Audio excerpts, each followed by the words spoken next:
Welcome to Talk to Brazil with Tom Reaoch, the business connector to business in Brazil. Welcome to Talk to Brazil, the business connection, world's first English language internet radio program about business in Brazil, online since 2009. I'm Tom Reaoch, an American living in Brazil for many years and known as the king of networking, and talking from my studio in Campinas, São Paulo, Brazil. Today's guest back with us again is Marcelo Moraes. He's a fellow member of the Future Advisory Board at the Commercial and Industrial Association of Campinas. Marcelo is a Brazilian. He's a digital content strategist, marketing executive, and specialist in business transformation, digital transformation, business development. And Marcelo is talking to us from his home office in Toronto, Canada.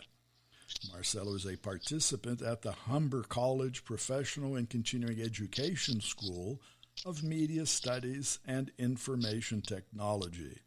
So hello, Marcelo, and welcome back to Talk to Brazil. Hey, Tom. How are you? I'm fine. I'm great. And actually, I was looking through the last time we talked was in February. And when we talked, you were talking about you just put up a website called Naked Brands, where you said how brands can thrive in a world where everyone is exposed, right? And I remember when we talked about that exposure, it wasn't in the sense of the virus, right? That was in a general sense. Today, everybody's exposed, and people don't want to be exposed because of the virus, right? So now, and here we're talking in May, how will brands survive in the new normal post-COVID-19? After this virus runs its life, what do you see happening, and what do you see happening in Canada now? First of all, thanks for having me again, Tom. I keep repeating myself because it is I really mean it. It's a pleasure to talk to you. It is a pleasure to talk to your listeners. And I also like to say something interesting. February, seemed like another, era, right? It seems war, like another planet. Another planet, another universe, or whatever you want to call it, right? How things, we keep talking about how fast things change, but, this last changes because of this COVID-19 disease, has been making everybody totally crazy. But anyway, true. No one wants to be exposed right now. Companies or ourselves in terms of health, but companies have no option, right? They just have to try to keep doing business, whatever they do.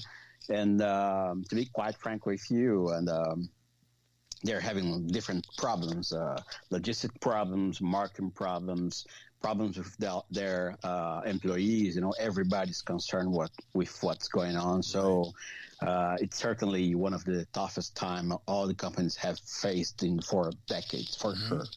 Some people say in Canada that the country has been facing is something that they have faced the last time in the Second World War, and that means a lot. It was like 7 years ago, right? So that means a lot. And most people don't remember that. There are few people alive who remember that. That's true. Sure. And I believe that's an important point because, I'm over my 40s and I'm also a Brazilian. And as you've been living in Brazil for over 30 years. So naturally, this crisis is a huge one, a worldwide crisis. But as a Brazilian, as a seasoned, professional, we have faced other crises, so that I believe that helps us to have a kind of a clear perspective of what's going on and how things can be handled, not in terms of health naturally, but in terms of how can you navigate such uncertain times. Right. And this is the first point I'd like to talk about based on the topic you have just shared, uncertainty for everybody. We are all still facing uncertainty. We know that, as days go by, we are closer to a solution, at least for this health crisis. There are multiple teams worldwide working to develop vaccines or develop any other kind of, medicines that can, or drugs actually, that can help us to overcome that. And this is true. We just don't know if that, how long, how many months or maybe years it will take to overcome this huge health crisis. And on top of that, we will have to handle, actually, we already have to handle all these economic crises that came along with this health crisis. So uncertain times for everybody, persons and companies alike. Because what I see based on that, so I think at first, all of the companies, they were surprised, as we were too. I mean, in the beginning of March, no one thought this crisis could be a huge thing. And 2 weeks later, everybody was locked down or quarantined worldwide. And companies had to close their stores, shut down their plants and this kind of stuff. But now that everybody has realized at some extent what's going on, companies have started to shift in terms of strategies, in terms of what they do as for their marketing strategies, and for different reasons. The first reason was the companies were surprised, and they're starting, doing great things like using parts of their budgets, even sometimes all their budgets or marketing budgets, to help governments worldwide to overcome issues related to COVID-19. That was great. Many brands have also ran different campaigns saying we are together, count on us. And that was great because at that moment... Even huge donations, we see that of food and other things, the medical equipment, whatever, to help where help is needed. Yeah, that was great. I mean, the first thing that the companies did, it was, I think it was wise. It was also what was needed by everyone. I have written an article on the nakedbrandca.wordpress.com, my blog, just saying that companies have resources that are very important for uncertain times. When you compare them, for example, with governments, companies, they are fast. This is one thing they can do. They can donate money, for example, the decision that the company does, and it's quick to be effectively done. Right. This is one thing. They have like logistic chains. They have smart people. They have different kind of resources. And what I said, it is good and needed to have those companies helping in such crisis. Right. I do believe in that, and I also believe that many companies have done great jobs worldwide. That's something that was needed. But this moment, naturally, companies keep doing this. But I was reading this survey done in U.S. and Canada relating what do consumers want now. People are, locked down or quarantining for over 40 days, close to 2 months in some countries. That, just for our listeners, that's your position. You're in your home office, but you're in your home. You were in Canada studying, but you're studying online, right? Sure, 100%. Children are home doing their studies at home, so it's everybody within the four walls. Yeah, my kids are homeschooling. True, this is the reality for millions of people worldwide. And this survey asked people, so what do you expect for brands now? What do you expect in terms of communication now? And what seems to be happening now?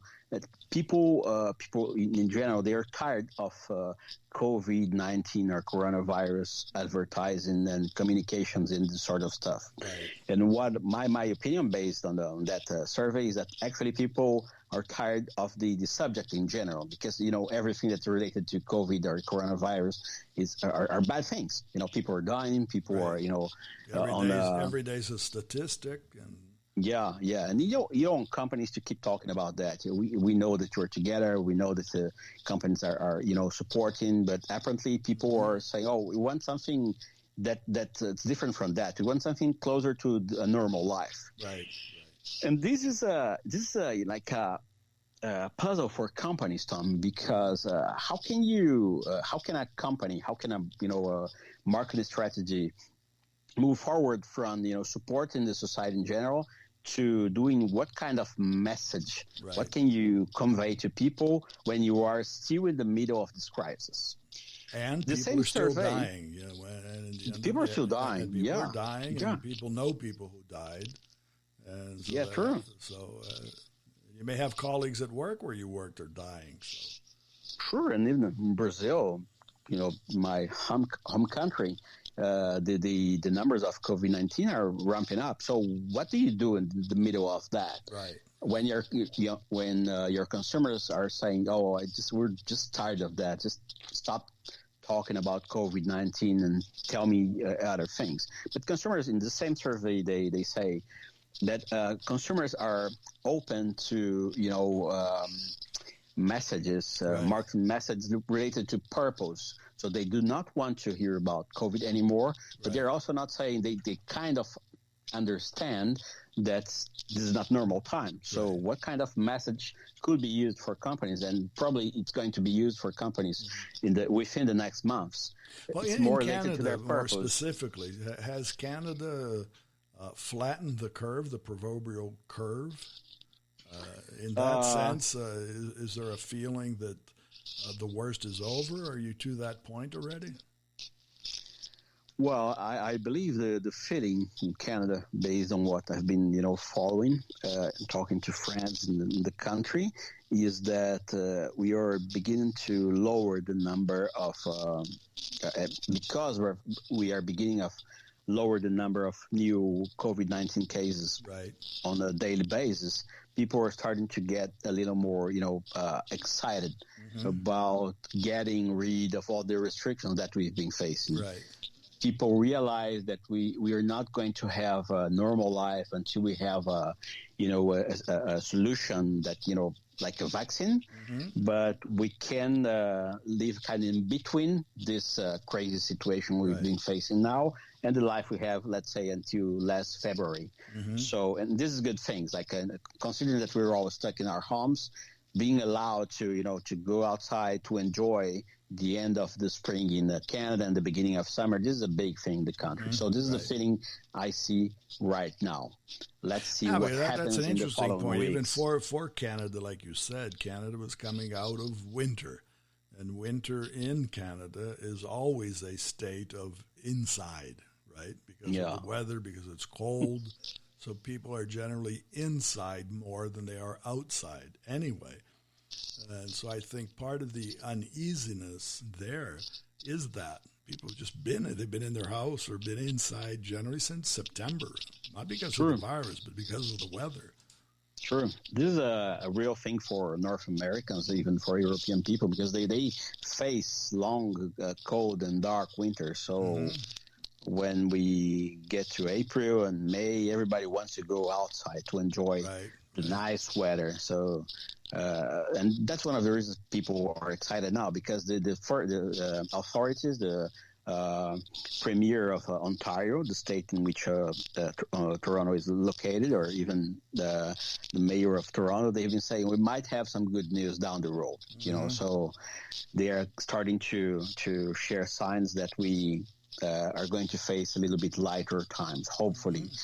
But on the other hand, no one is aware or 100% sure if that's only the first wave of the disease. Right. So there's but also anyway, this concern. It seems to be a turning point. I think that's the... Sure.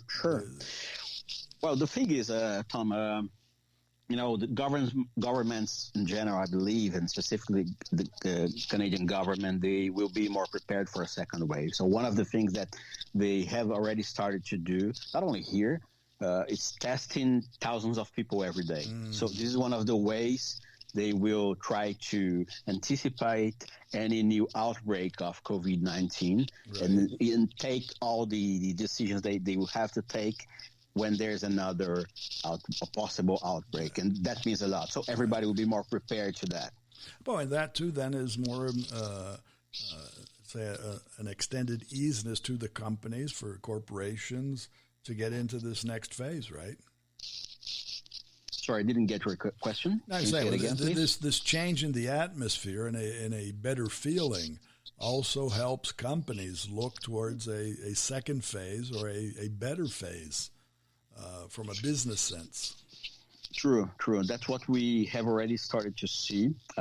Retail stores, for example, they've been operating in less hours than regular hours, and some of them are starting to open for longer hours, and that's our sign of that life's moving forward to a better moment for everybody. That means a lot for companies.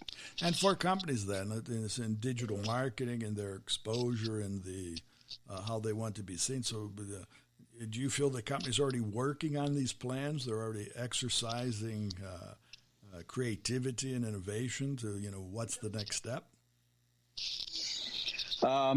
Sort of. Some are. Some are like thinking really about long-term trends, what can happen, and how they can take advantage of that. And some are struggling with the challenge of becoming digital. Let's say small businesses, small retail shops, worldwide, actually nationwide. Some of them were caught off guard. They weren't prepared to sell online. So just to give you a real example of how that's been translating, one of the largest Canadian companies is called Shopify. Shopify is a kind of like digital company. They provide digital services for companies like for clients like B2B clients from the small stores to huge companies that want to sell online, where to host your website, how to sell, analytics and this sort of stuff. And Shopify has just announced their first quarter revenue growth, and it was a 47% growth compared to the first quarter of 2019. That wasn't expected. Of course, they should have grown, but not by like 47%. So market was amazed by that. And Shopify, what they've been saying is like many small retail shops that weren't working online, they have started to do this because they realize they naturally they can't rely solely on brick and mortar stores. But that so we said in other podcasts here, and that's it. It's sort of a forced digital transformation, right? The people were talking about it previously. Someday we're going to do it, but now they had no other choice. You got to do it. Yeah, they have no option now, right? I was like, I've been reading a lot about. There are some, discussions about is this digital transformation or no. I mean, in the essence of digital transformation or business transformation, this is not, because business transformation is not only about having an online shop. It's like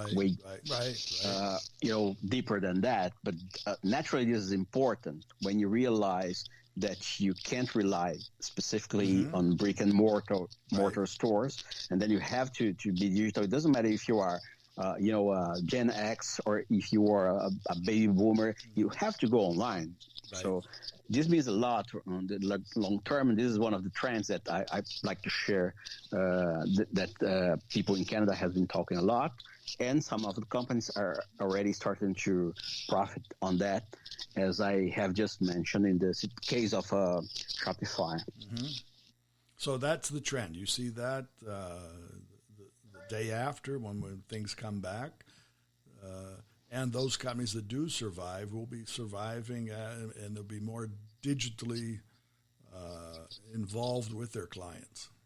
Sure, specifically for e-commerce. If they have their clients may be at their competitor now, right? Yeah. So e-commerce is one of the things, like it's a easy peak, but digital in general is going to benefit from this crisis in the long term.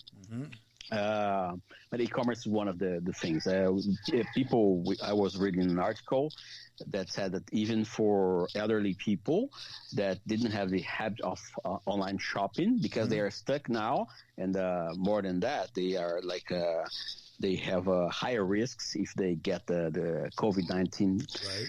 They are doing online shopping, and we don't know until how that is going to stick in long term, but we can expect that some people will really stick to these new habits. So this is a big thing for medium and long term. I think that's going to be decided, but I think some things obviously are going to change. Because at that point of going to a store, going to a mall, right? In Canada, the States, here in Brazil, much recently of going to a mall, a shopping mall, was just to see people, to walk around and not necessarily buy.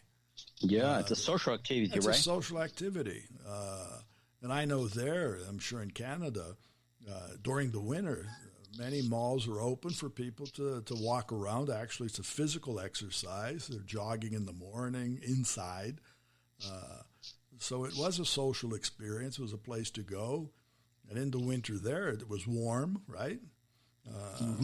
Climatized. So that's part of, just being socially active. In Brazil, you have that too, but we don't have the snow. We don't have the cold weather. But it's a social gathering. Going to the food courts and walking around and window shopping, right? Which is an art in itself. People like to window shop. They just like to browse, like to walk around. Yeah, and I think that's the major impact of not being able to go out and doing that. And, if people were going to go back to digital and online purchasing, there will be a social need for social contact. And so this is true. How do you do that? And how does a company do that? This is another trend that I've been reading a lot and informing myself a lot about, which is based on this social distance that we have to face now. People are in general are craving to get along with friends, with families, right. And so this is something that will happen for sure when we over here in Canada and probably in other country affected by this crisis, mean that people will want to go outside, will want to go to malls, sometimes maybe not to, buying stuff, but to have this feeling of meeting other people. This is something that will definitely happen and even might, change some longer term, marketing activities related to that. So what I mean is like, we've been talking a lot about not only you don't have to be only brick and mortar, you don't have to be only digital, you have to think about your consumer. And the truth is we're going to face a new reality in terms of how to integrate those channels, how to make them work seamless for clients, and how to understand what clients want to do, when they want to do, if in a shopping mall, if it's look into their screen. So this is something many companies had already started to do great jobs related to that, but companies in general have to be aware of that and to act on that. Do you see one of the things we talked about offline before we started the program, and we see this, and I was watching a program here in Brazil before we started talking about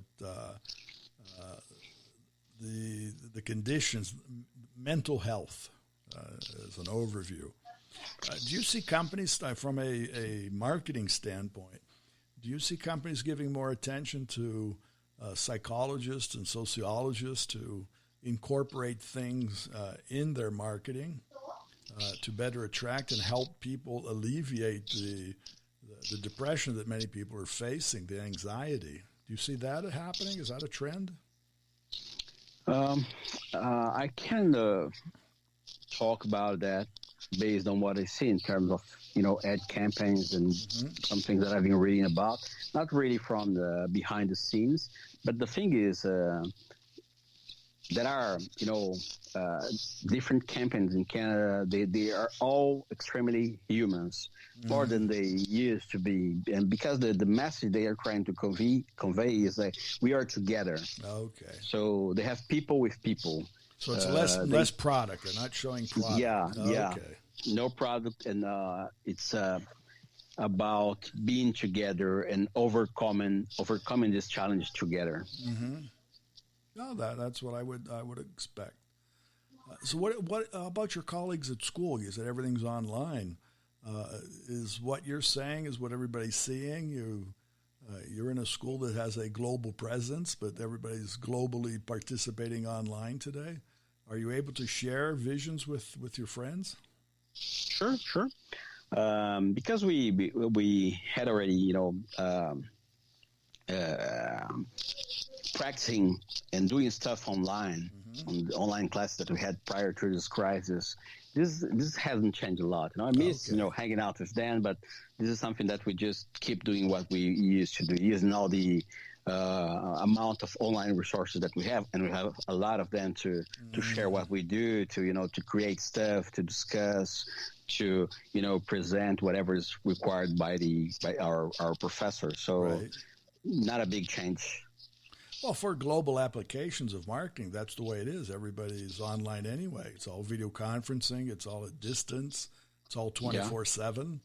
If you're working on a campaign in China or Europe or Brazil or Canada.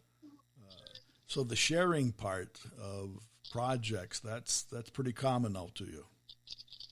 Yeah, sure. This is something that we were 100% comfortable in working online, presenting online, and searching for references, and use what's available today to work. This is something very good. I was thinking something kind of weird to talk about, but we are kind of fortunate to face a very bad crisis in the modern times, because the resources we have to work, to hang out with hang with friends, to study, something that was unthinkable maybe 20 or 30 years ago. So 2 years ago.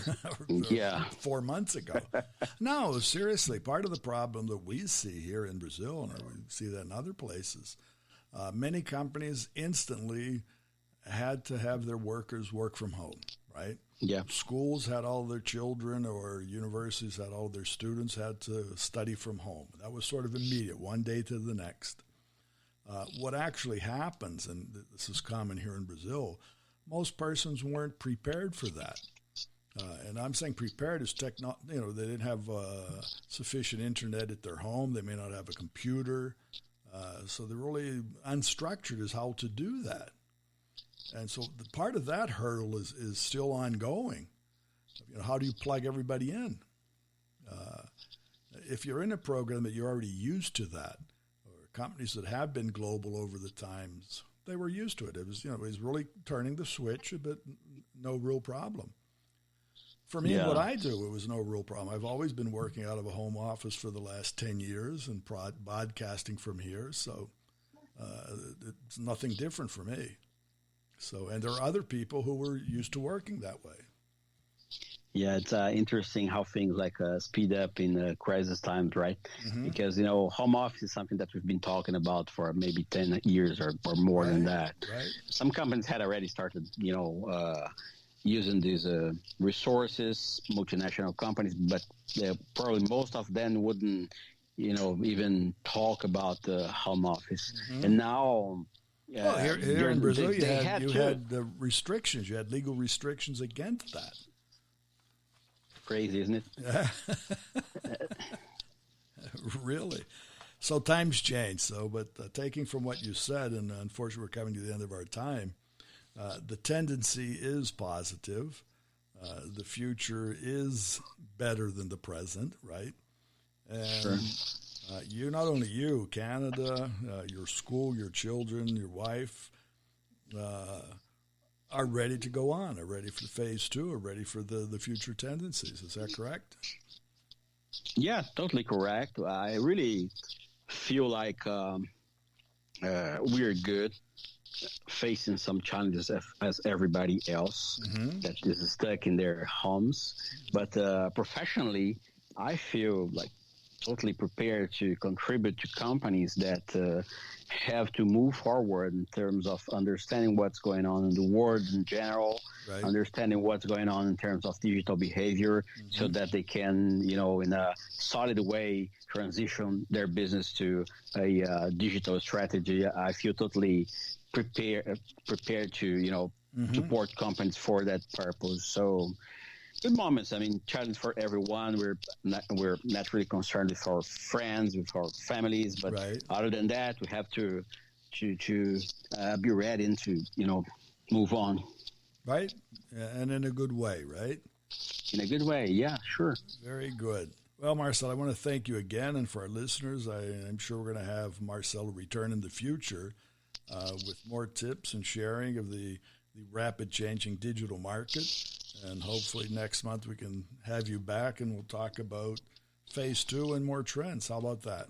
Sounds great. Good. So have a good day, have a good evening, and we'll be back talking to you in the future, all right? Thank you, Tom. As they say in Canada, have a good one. You and all your listeners. Very good. So thanks for sharing your time with our listeners, and you'll be able to find more about Marcelo on LinkedIn and also his website, which is nakedbrandsca.wordpress.com.